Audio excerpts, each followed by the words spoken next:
10. Of course, Maniac didn't know any of that. He was simply glad the chase was over. He turned and started walking, catching his breath. East Chestnut, East Marshall, Green Street, Arch Street. He had been around here before, that first day with a girl named Amanda, other days jogging through. But this was Saturday, not a school day, and there was something different about the streets. Kids all over. One of them jumped down from a front step and planted himself right in front of Maniac. Maniac had to jerk to a stop to keep from plowing into the kid. Even so, their noses were practically touching. Maniac blinked and stepped back. The kid stepped forward. Each time Maniac stepped back, the kid stepped forward. They traveled practically half a block that way. Finally, Maniac turned and started walking. The kid jumped around and plonked himself in front again. He bit off a chunk of the candy bar he was holding. "Where you going?" he said. Candy bar flakes flew from his mouth. "I'm looking for Sycamore Street," said Maniac. "Do you know where it is?" "Yeah, I know where it is." Maniac waited, but the kid said nothing more. "Well, do you think you could tell me where it is?" Stone was softer than the kid's glare. "No." Maniac looked around. Other kids had stopped playing, were staring. Someone called, "Do him, Mars." Someone else, "Waste him." The kid, as you probably guessed by now, was none other than Mars Bar Thompson. Mars Bar heard the calls and the stone got harder. Then suddenly he stopped glaring. Suddenly he was smiling. He held up the candy bar an inch from Maniac's lips. "Want a bite?" Maniac couldn't figure. "You sure?" "Yeah, go ahead. Take a bite." Maniac shrugged, took the Mars bar, bit off a chunk, and handed it back. "Thanks." Dead silence along the street. The kid had done the unthinkable.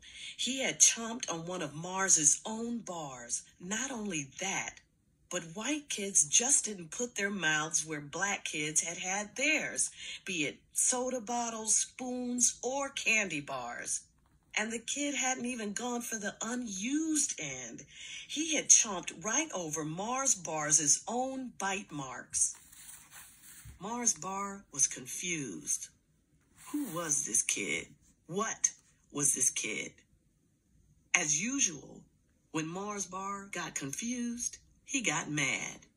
He thumped Maniac in the chest. "You think you bad or something?"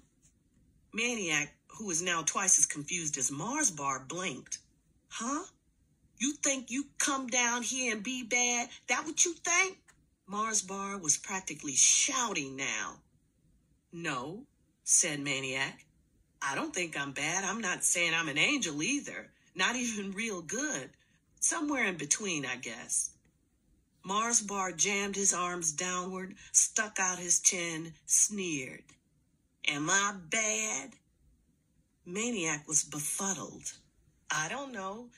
One minute you're yelling at me, the next minute you're giving me a bite of your candy bar." The chin jutted out more.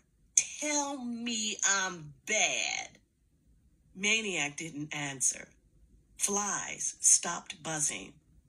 "I said, tell me I'm bad." Maniac blinked, shrugged, sighed. "It's none of my business. If you're bad, let your mother or father tell you."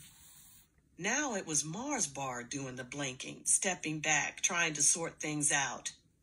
After a while, he looked down. "What's that?" Before Maniac answered, "A book." Mars Bar had snatched it from his hand. "This ain't yours," he said. He flipped through some pages. "Looks like mine."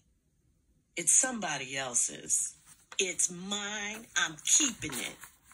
With rattlesnake speed, Maniac snatched the book back, except for one page, which stayed ripped in Mars Bar's hand.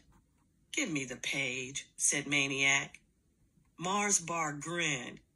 Take it, fish belly. Silence. Eyes. The flies were waiting. East End vultures. Suddenly, neither kid could see the other because a broom came down like a straw curtain between their faces and a voice said, I'll take it. It was a lady from the nearest house out to sweep her steps. She lowered the broom but kept it between them. Better yet, she said to Mars Bar, just give it back to him. Mars Bar glared up at her. There wasn't an 11-year-old in East End who could stand up to Mars Bar's glare. In the West End, even high schoolers were known to crumble under the glare. To old ladies on both sides of Hector Street, it was all but fatal.